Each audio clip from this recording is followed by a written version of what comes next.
for quite some time. Don't talk to me about nepotism being something new. It's been here. The whole rags to riches thing, actually, it's been done for a while. Because the cost of AAU high school sports rec leagues is like $700 to $1,500. Kobe, you've been critical of the AAU system and the way American players are brought up. Not pretty critical. I'm extremely critical. I hate AAU basketball. I'm going to leave it at that. I hate it. I hate it. I hate it. I hate it. Wow. I hate AAU basketball. I think it exploits these kids. Close to 30% of the league of players born outside the United States. It's clear that the development is very different in many of those programs outside the United States. But what you're seeing... The fact that the commissioner will say that himself, that says a lot. Is the players that can afford to be there, not the best players. It is likely 80% or higher, easier for someone with means to navigate their way through the system. 80%. 80%. Slowly but surely, we're seeing more juniors in the NBA. Yep. Reef O'Neal, Scottie Pippen Jr., Jackson Jr., Martin Jr. This, of course, all came to everyone's attention when LeBron James and Jr. ended up on the same team for the first time in NBA history. But this has been happening for a while and will continue to happen more and more often because, well, it was inevitable. I mean, really, wasn't it? LeBron James Jr. went to the #1 prep school in the nation in Sierra Canyon. He was in national headlines, on the national news. I remember seeing him when he was 10 years old. Yep, we all remember that one. We saw him and we all thought, man, he's going to be the real deal. Everybody looked good when they were young, okay? And when you start playing against grown-ups, then we start seeing the different skills, right?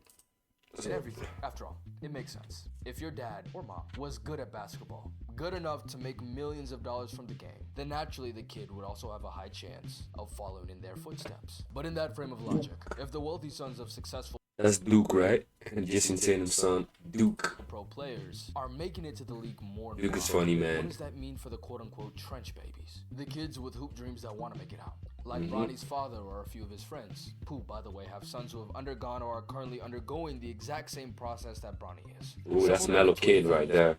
He's really good. And while it doesn't ring resoundingly true, it's a fair question to ask. NBA players don't really come from the trenches no more, do they? What's up, y'all? I'm KidKame11. And yes, this is a problem on multiple fronts. Adam Silver, in the ever-new... What's this song?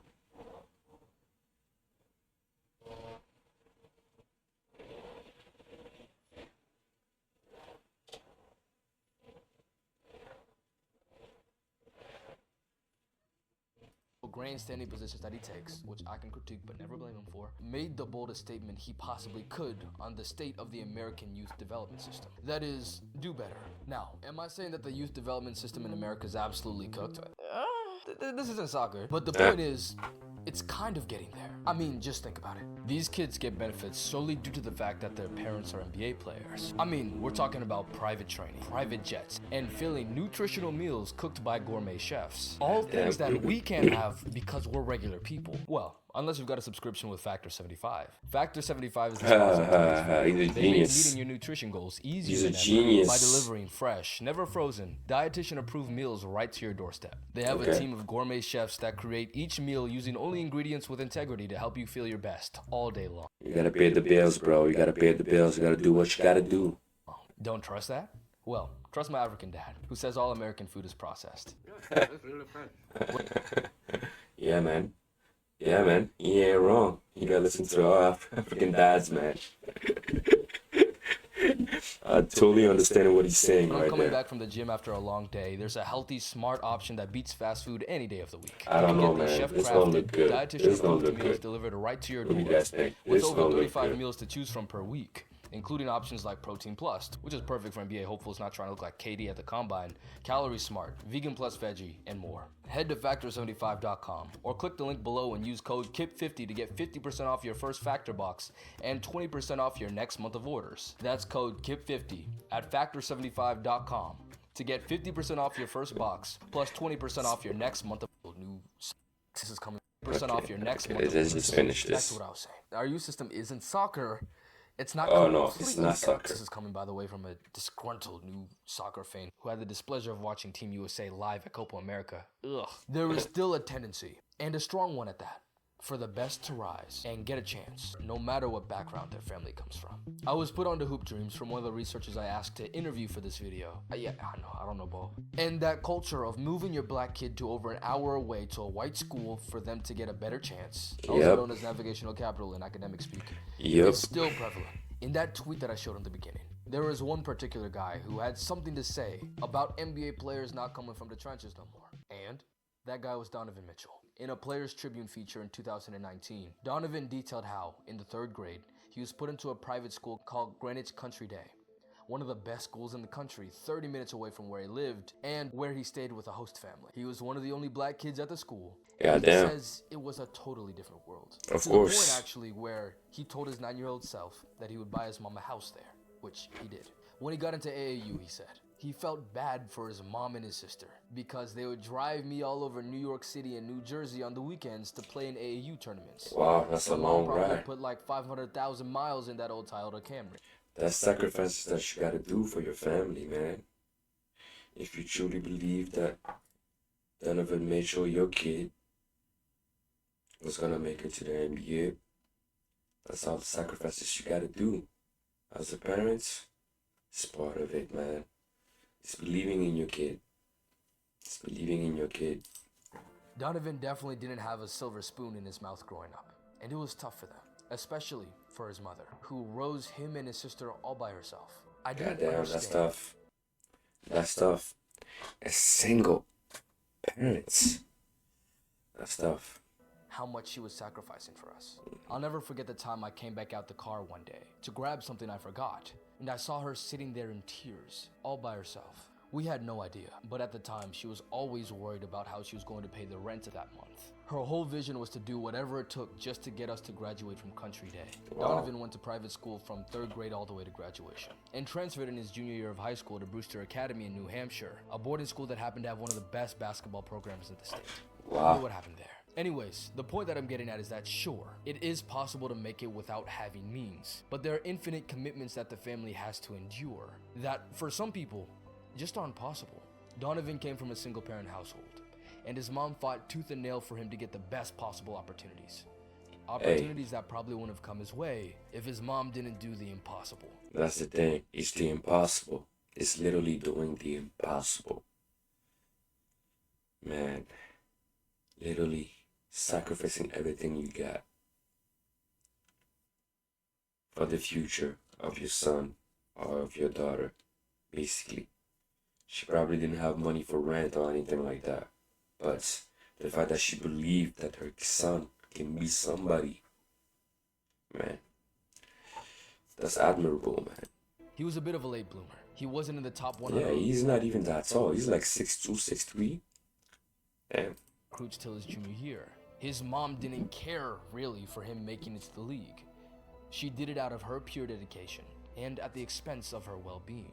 Is this the right way for a child in the United States of America, the land of freedom, opportunity, and the like, to get a shot at their dream? Oh, of course not. He's right. That's how it is for the children of families that don't have.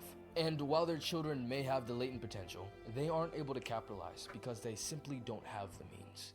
According to a study done by Josh Dubrow, the guy who put me on to Hoop Dreams, among African Americans, a child raised in the lower class family has a decreased likelihood of 37% to become an NBA player than a child raised in middle or upper class families. An analogous figure for whites shows that children from lower class families are even more disadvantaged. Decreased likelihood of 75%. These guys are Chris Canuster and James Thompson, professors of sociology at Ohio State University, and the authors of a paper about the inherent advantages that children from a higher socioeconomic status receive. You know, somebody who would be really active in their high school sports, somebody who is captain, who's participating potentially in multiple sports, even somebody like that, some of the numbers that we're able to see is that the people who are in the bottom kind of quintile, the bottom fifth of the socioeconomic distribution, have about a 22% chance of playing college sports, whereas for the top quintile, the top 20% of the distribution, it's closer to 35%. It seems like relative to other sports, basketball isn't as reliant on social class status at the high school level. You should just do like soccer, man. Just do it like soccer. Cause man, it's looking like it's not fair. What do you think? Do you think this is fair? I understand you know, players like LeBron, Carmelo Anthony, Gilbert Arenas, players who had nothing growing up. Maybe not Gilbert Arenas, but players who grew up who had nothing. Now they're in a position to help their kid. So why not do it, right? I would have done the same thing. I'm sure you would have done the same thing to help your kid. But is it fair to those who don't have the opportunity, those who don't have money to get there? Let me know what you And think. certainly it seems to matter to go beyond in terms of being able to afford a variety of different organized sports in order to be able to coordinate schedules and carry off transportation and being able to fit the bill. And the youth system is not doing them any favors. The meshing of how the youth sports industry became more monetized, more privatized, led to a number of things that provided more advantages to people with higher socioeconomic status. They were able to leverage essentially their knowledge and resources, social connections, a willingness and ability to pay for things, to seek out preferred opportunities, whether it's training or the highest levels of competition or exposure. And meanwhile, those processes serve to essentially winnow out people who couldn't stick with it. This is Matt Young, a sports consultant and youth sports development advocate. His TED Talk, one of the only videos on YouTube, talking about the American basketball youth problem, piqued my interest, so I gave him a ring. There's a lot of good people in sport, I'll say that. They're the exception, they're not the norm. The norm is inexperienced, the norm is ego, the norm is old school, the norm. Wow. That's what's going on? Self-interested. There's so much commerce wrapped up in this selling of the dream. And because there's no regulation in sport, there's no regulatory body, there's no minister of sport in the United States of America who says, you know, you're not doing that. And what does that mean for kids in the system? Statistics are showing that we are burning them out. They can get injured. They're not having a well-rounded experience. Undue pressure, unrealistic expectations, stress, burnout, a diminished enjoyment of the sport. That's starting at 6 and 7 years old with travel teams and... No, man, that's not fun. At that age, you should be playing basketball outside with your friend. That's how you develop the love for the game. That's how you start understanding. That's how you start understanding the love that you got for the sports. By playing with your friends, no pressure. Not even thinking about anything. You know? That's wrong, man. I understand wanting your kid to be great. Wanting your kid to achieve greatness. But putting pressure on a kid, just at the beginning, you gotta make him love the sports first. And he's not wrong, man. This video so far is speaking facts. Shout out to the dog, man. Shout out to the dog. What's your name, bro? Keep Cam 11, bro. Shout out to you, my dog.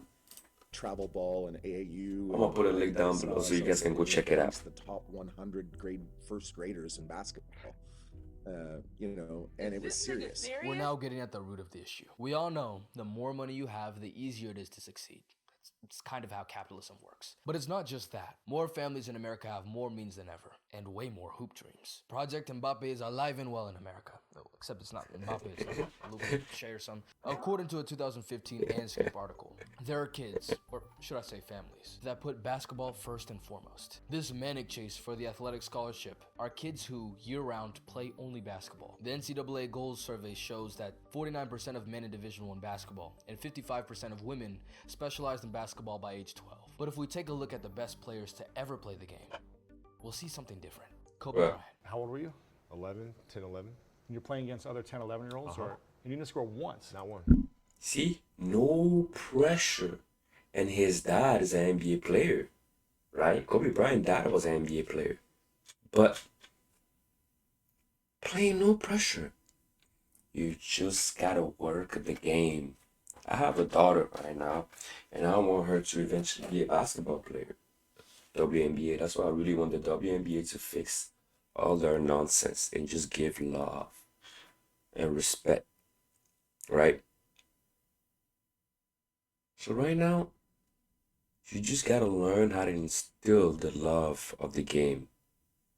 Not put pressure on the kids, man. Stop this. I was in the game. How did you not score? Because I was terrible. One of the best scoring of all time. James started playing organized ball at 5th grade and was an all-state receiver in high Yeah, school. he And was Michael a Jordan. he was a wide receiver. That's why that guy is built like that. He was literally a football player. I started baseball when I was 6, but I really didn't start basketball until I was 12. Well, did you have any idea that it could be like this? No. The best. And if that was the case, if it was something that I probably was chasing, I would have never gotten it. These are the words and testimonies of the greatest to have ever Wow. played. Wow. Yet the AAU cycle. Wow. You guys heard what he just said? That's arguably the best basketball player who ever lived.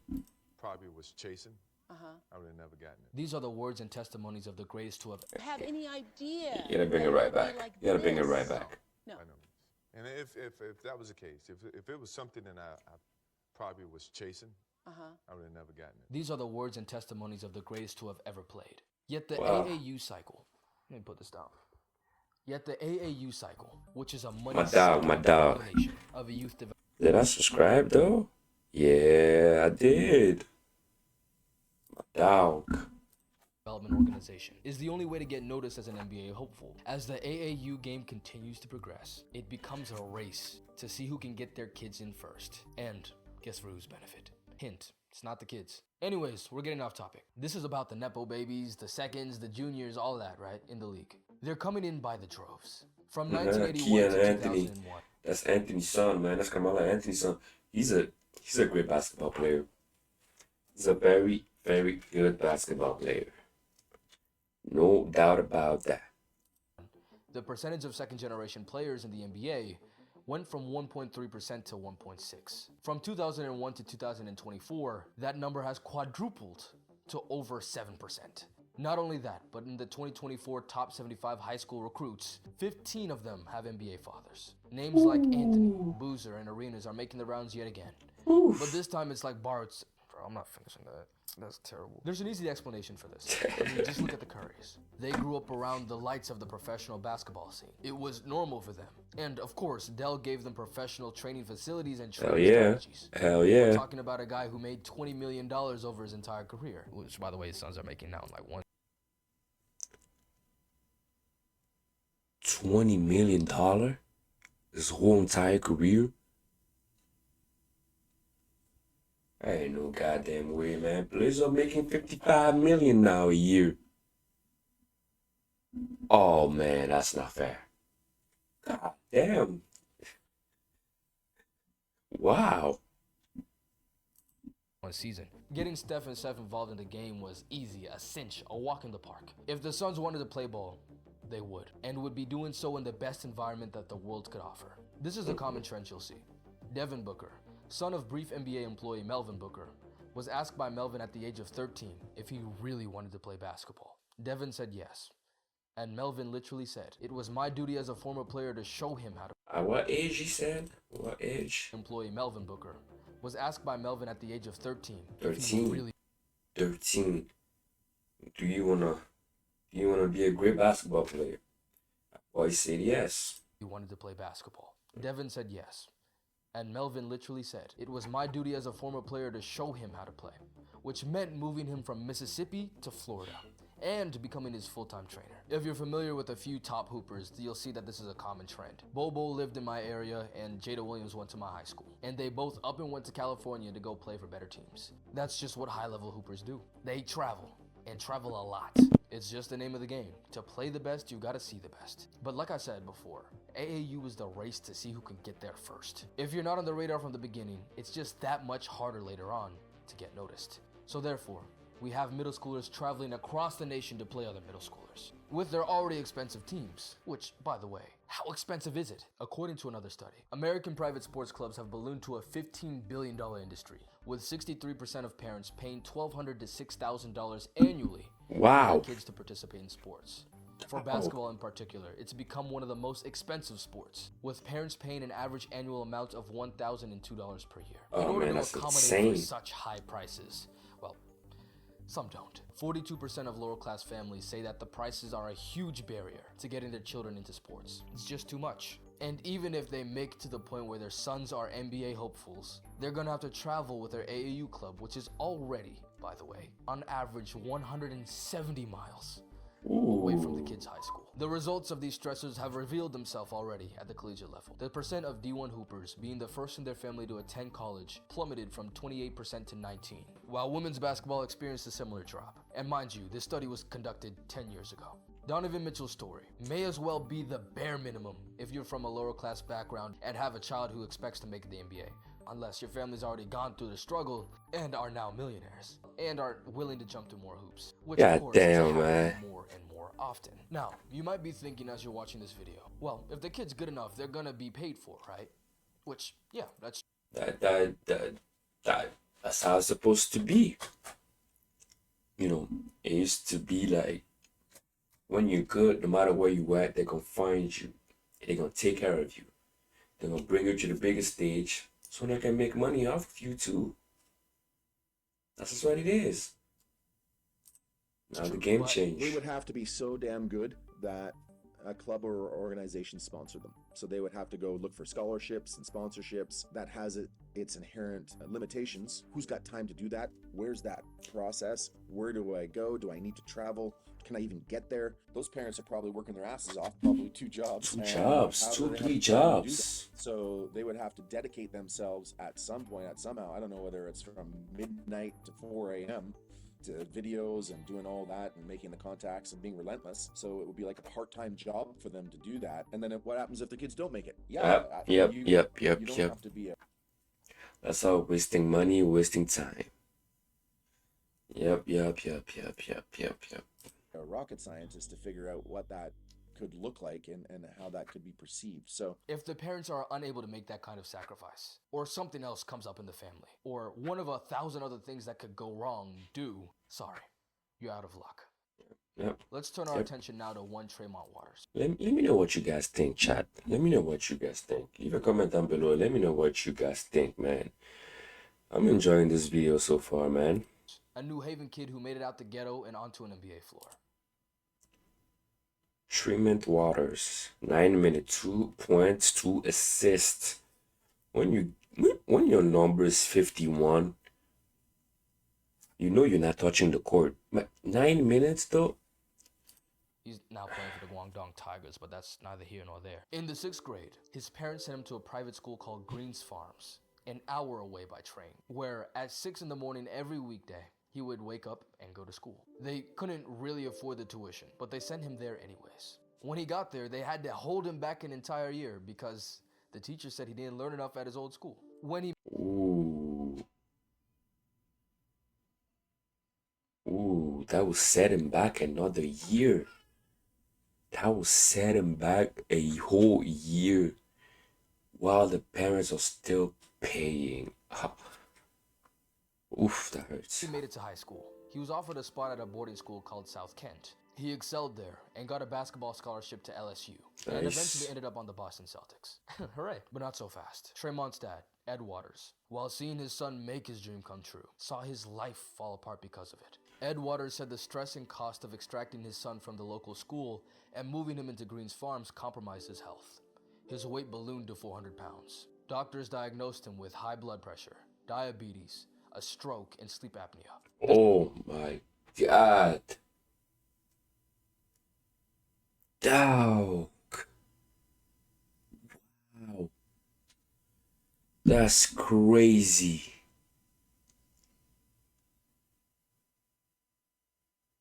Damn. This is what Ed had to say about it. He felt like a man going down as his son was going up. A man's 46 years old. 46 years old, imagine. I didn't have any answers, but you can't fly unless you jump off a cliff. There are many families that simply can't make that jump. In Tremont's sophomore year of high school, he and Ed went to a high school New Haven hoops game. There, Ed was shocked. We counted up to 40 young men who used to be the man, and now they have nothing to do with the sport. I'm talking kids who were good when they were 12, 13, 14. These were kids that Tremont played with, and Tremont was the least talented back then. Now these kids are never going to use the game to get a free degree. Goddamn. It was like, wow, are you serious? Man, that used to be the thing, man. You used to be so good at sport that you get a scholarship. Everything paid for. Now you get these, ex-NBA players kids that will come in there with their AAU stuff. Ridiculous. It was at that time that Ed knew, even though he had to jump off a cliff for his son, it was the right thing to do. And it was, until... Breaking news out of West Haven right now. We are learning that the father of the local rookie guard, just picked by the Boston Celtics, has died. Police say Edward Waters Jr. was found dead in a hotel room in West Haven. Just last month, Waters sat proudly next to his son, Tremont Waters, as he was selected by the Celtics in the NBA draft. The cause of death was ruled to be a suicide. Oh, he killed himself.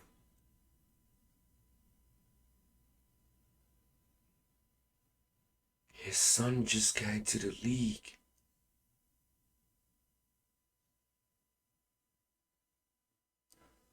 Oh man, R.I.P. man. Rest in peace, my dog. God, that's sad.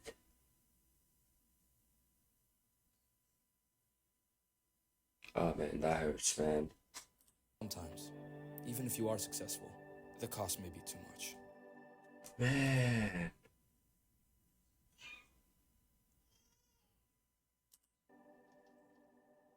Paul Hewitt, the former head coach for Georgia Tech and the current G League coach for the Los Angeles Clippers, who also didn't respond to my email for an interview, I'm not salty, said that this kind of stuff wasn't surprising. Coaches are being asked to recruit different zip codes. So 60, 63, 70? Yeah, nuh-uh. Why? Well, because of course, it's less of a hassle. The kids in the right zip codes are going to be at the showcases that your scouts are at. Also, they're probably going to be raised right. And hey, I mean, they've got great training. This has been the soccer way, the white upper middle class sport that it is in America. But it's slowly becoming the hoops way as well. In this article, there is a couple that have a whopping 3 trainers for their 5th grade son. And that was 3 trainers. Oh man, yo, that's when you need to understand that your kid is not good. This is when you're like, yo, this maybe not his dream. Maybe it's my dream to see my kid get there. It's actually not my son dreams to get to the league. Or maybe God is just telling you that, yo, your son or your daughter is not good at the sports they're playing right now. Maybe you should put your energy somewhere else. 3 fucking trainer? Are you crazy, bruh? Nah, man. Nah. Come on, bruh. 3? Bro, I'll take you outside myself. I'll train you. I'll get you better. just to try and get him a college scholarship, which, by the way, he didn't even get. Oh, man, that's what I keep saying. The kid ain't good. The kid ain't good. And LeBron, who have children with hoop dreams. Their families had to struggle to get to the point they are today. Why the hell would they want the same type of journey for their own sons? Oh, now, the important part. That makes sense. Why would you want your kid to struggle? You would do the same thing in their position. If you got to stop and your kid wants to get there, of course you're going to do everything to get him there. But get him 3 trainer, bro, I'm not getting you 3 trainer, man. You're training with me and another guy. Maybe another trainer. The hell you talking about? Where does that leave the quote-unquote trench babies? Nowhere. They'll always be there. It's Nowhere. just that now, more than ever, in this rat race to chase the ever-sweetening NBA and NIL bags, it's gonna take a lot more to get there. And if you're rich, I mean, it's no issue. Then it all comes easy. If you have the incredible fortune of being an NBA hopeful born into an NBA family, you've basically got it made. I mean, the genetics, the training, the luck, the drive, Ooh, the coaching, it's all there. Incredible fortune. That did look like a mini LeBron over there. Of being an NBA hopeful born into an NBA family, you basically got It did look like LeBron. I mean, the genetics. Ooh. LeBron more athletic though, I ain't gonna lie. Barney, I like you, but You've basically got it made. I mean, the genetics. see, that's the difference, okay? Bronny is pretty athletic, but LeBron is definitely more athletic. That's one thing is gonna separate the kid who has no money and the kid who has everything. It's what you have inside your chest. That's the difference. Okay? who between those two is gonna keep pushing hard to get to the top? Is it gonna be a kid who has a lot of money already, or the kid who's at the bottom who's striving to be great? What do you think? You know, it's all about the motor and how your parents and in the environment that you grew up in, that makes you who you are. The training. Like LeBron had crazy responsibility on his shoulder. He had to get his family out of there. Bronny don't have to do that. Bronny got a bag already. He got a bag. He has a mansion. He has whatever he wants. Like his dad said, Bronny can literally sit home, play video games for the rest of his life, and that boy's gonna be all right. The luck, the drive, the coaching, But it's all there. Shout out to Bronny. Shout out to Bronny for wanting to do all of this. Shout out to NBA Bronny. is kind of becoming a daddy's money league. Because the guys who made it out the hood, making 20, 30, 40 million dollars a year, are now able to give their sons what they never had. It's a beginning of this beautiful concept, to an extent, of generational wealth. The resources are more abundant than ever. And the former have-nots are taking advantage because they're now the haves. If daddy's money means that daddy had to get out the hood to make that paper, so be it. So be it. The What real can you issue do? here is the system put in place to give significant advantage to those who already have. While we can root for the success stories of those who came before us, we have to remember those whose stories haven't yet been told, and to be aware that if this system is left unchecked, their stories may never be. Thanks for watching. Appreciate you, man. Appreciate you, my dog. How you guys doing, man? If you guys did like this reaction, man, leave a comment down below. Let me know what you think, man. Send me some videos. What do you want me to react on?